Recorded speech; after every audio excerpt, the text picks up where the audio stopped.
my name, I will do it, he says. Ye have not chosen me, he says, but I have chosen you. That's an awesome thing. But he's chosen me and ordained you that you should go and bring forth fruit, and that your fruit shall remain, that whatsoever you shall ask of the Father in my name, he may give it to you. That's what the word says. The word says, and in the day you shall ask me nothing. Verily, verily, I say unto you, whatsoever you shall ask the Father in my name, he will give it to you. He says that over and over and over and over again. He talks about prayer constantly. He talks about prayer. You know, and sometimes I think we just get tired.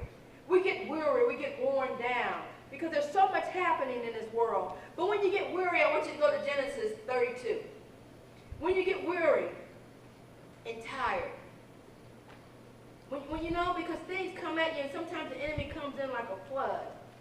But Jacob gave us an example here, and I want you to hear this. Jacob gave us an example.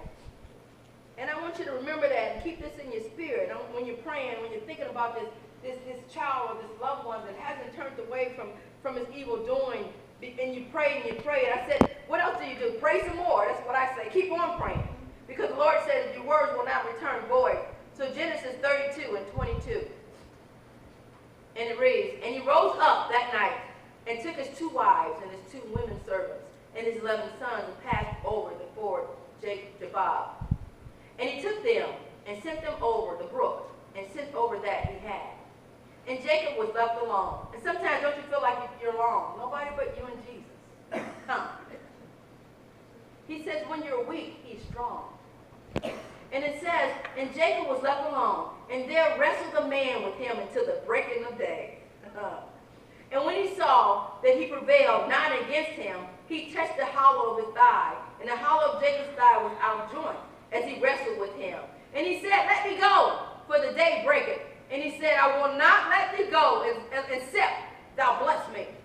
We need to get that when we're praying. Lord, I will not stop. I cannot stop. I will not stop, Lord, until you bless me. We need to get that tenacity. We need